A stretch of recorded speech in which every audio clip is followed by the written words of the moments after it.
খাবার ঠান্ডা হয়ে যাচ্ছে, বউ সবাই মিলে একসাথে খাই। ভাইয়া আমি না এগুলো খাবো না। তাহলে তুই কি খাবি?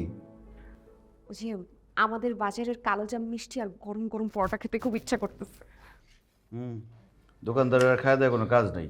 এই রাত্রেবেলা কালোজাম মিষ্টি আর গরম গরম পরোটা নিয়ে বসে আছে। কখন স্বামী ম্যাডাম আসবে আর কখন তাকে মিষ্টি খাওয়াবে। ভাত খেতে ইচ্ছে না করলে পানি খেয়ে ঘুমায় থাকেন। কালকে সকালে মিষ্টি ব্যবস্থা করে দিব। আমার বোন তোর কাছে মিষ্টি খাইতে চাইছে, আমার কাছে চাইছে, আমি ম্যানেজ করতেছি।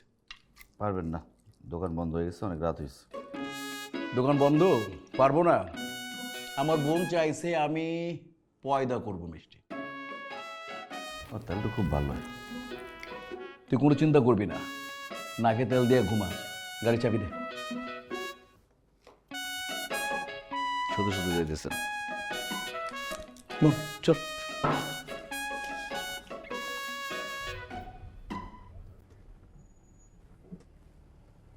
কি ব্যাপার,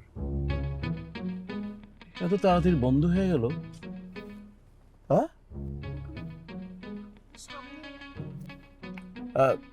তুই কোনো টেনশন করবি না, আমি ম্যানেজ করতেছি, ঠিক আছে?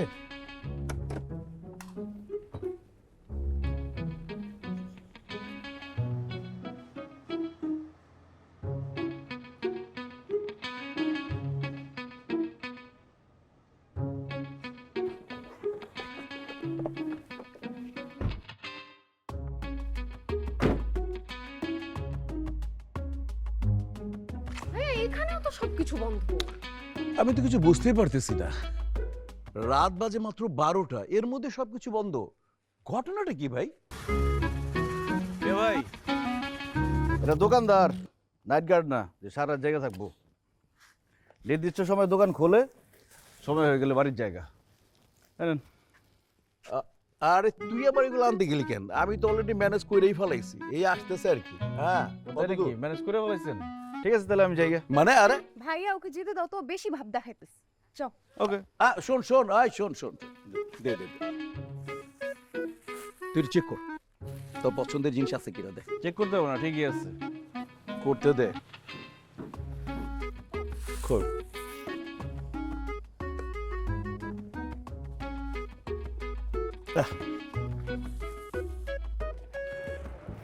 এইটাই তো চাচ্ছিলাম। দেখ, টেস্ট কর। না তুই কর, ঠিক। না না, থ্যাংক ইউ থ্যাংক ইউ, তুই খা।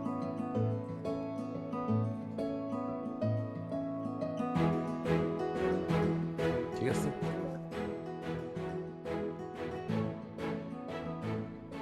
গরিবের বাড়িতে হাতির পাড়া। বন্ধুরে, আমার আর তুই লজ্জা দিস না, আমি আমার ভুল বুঝতে পারছি। তুই আমার ছোটবেলার বন্ধু আছিলি, এই নির্বাচনী ঝামেলার কারণে আমার বন্ধুটারে আমি হারাইতে পারছি। কালকে সারা রাত আমি ঘুমাই নাই, না ঘুমাই গেলে একটা জিনিস চিন্তা করছি যে এই এলাকার মধ্যে নির্বাচন করার মতো একমাত্র যোগ্য মানুষ তুই ছাড়া আর কেউ নাই। তোর মতো সৎ উদার মানুষ ছাড়া কেউ নির্বাচন করার অধিকার রাখে না। এই জন্য আমি সিদ্ধান্ত নিয়েছি আগামী বছর আমি তোর সাথে নির্বাচন করবো, তোর কর্মী হইয়া আমি নিজে স্লোগান ধরবো, আমার ভাই তোমার ভাই শরীফ ভাই, শরীফ ভাই, শরীফ ভাইয়ের কিছু হলে চলবে আগুনে ঘরে ঘরে। আমার তুই মাফ করে দে। দোস্ত, বয় বয় বয় বয়, আগে বয় বয় বয়, বসো বাবা। দোস্ত, তুই আমার ছোটবেলার বন্ধু, তুই আমার কাছে হাত জোর করবি কেন? শোন, মানুষের কাছে সবচেয়ে গুরুত্বপূর্ণ বিষয়টা কি জানিস? মানুষ যদি কোনো ভুল করে এবং সেটা যদি বুঝতে পারে এবং ভুলটা বোঝার পর সে যদি স্বীকার করে প্রায়শ্চিত্ত করে, তখনই তার মানবতার সার্থকতা, ব্যক্তিত্বের সার্থকতা। তুই আমার দোস্ত, তুই আমার বন্ধু, তুই বুঝছিস তুই আমার সাথে ভুল করেছিলি এবং ভুল করার পর তুই সেটা স্বীকার করে প্রায়শ্চিত্ত করেছিস এবং আমার কাছে আসছিস। আমার আর কিচ্ছু লাগবে না, আমি সব ভুলে গেছি। তুই যদি আগে আসতি তাহলে আমি আগে তোকে মাফ করে দিতাম। এখন থেকে আমরা দুই বন্ধু ওই আগের মতোই চলবো ফিরবো। আয় আমার বুকে আয়। না না বন্ধু, তুই বললি আমি তোর বুকে যাবো না, এটা হবে না। আমাকে আগে নিশ্চিত হইতে হবে যে তুই আমার দিল থেকে মাফ করে দিছস। আমি একটা প্রস্তাব নিয়ে আইছি, যদি এই প্রস্তাবে তোর কোনো আপত্তি না থাকে তাইলে আমি বুঝবো তুই আমার দিল থেকে মাফ করে দিছস। কি প্রস্তাব? বন্ধু আমি না একটা আত্মীয়তার প্রস্তাব নিয়ে আসছি। এই মনে কর তোর বোনের সাথে যদি আমার ভাইয়ের বিয়েটা হয়ে যায়, তাহলে তোর আর আমার সম্পর্কের মধ্যে যে ডিস্টেন্সটা হয়েছে সেই ডিস্টেন্সটা আর থাকবো না, আগের চাইতে আরো পাকাপোক্ত হয়ে যাবো। জি ভাইয়া, আমি আপনার বোনকে বিবাহ করতে চাই। আপনার বোনকে দেখতে আমার ভীষণ মজা লাগে। বন্ধু, তোর আছে একটা কথা কই। খালাম্মা যখন অসুস্থ, তখন খালাম্মা আমারে আমার বোনের লোকে তোর ভাইয়ের বিয়ার প্রস্তাব দেয়। তখন আমি খালাম্মারে না করতে পারি নাই।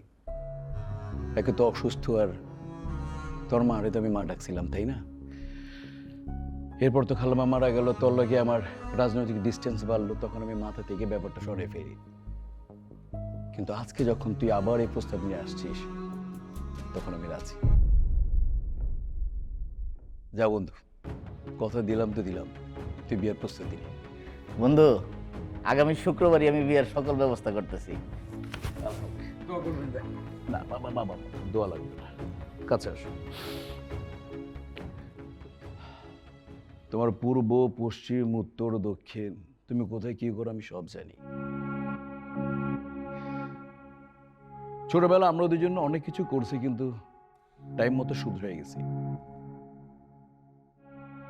তো আমার অনুরোধ থাকবো, তুমি এখন থেকে শুধরাইতে চেষ্টা করবা, ঠিক আছে? আর আমার জীবনের সবচেয়ে বড় আমানত আমি তোমার দিতেছি, আমার বোন। তুমি ওর যত্ন করে রাখবা, আমি তোমার মাথায় তুলে রাখো। আর যদি আমার নতের কোনো ক্ষতি হয়, তাইলে আমি কি করুন তোমার ভাই ভালো করে যান। যাও, বিয়ের প্রস্তুতি না। মিয়া ভাই, বিয়ার মতো একটা বড় সিদ্ধান্ত নেওয়ার আগে স্বামীর মতামত নেওয়ার দরকার ছিল না? আর আমার মতামতই হচ্ছে আমার বোনের মতামত।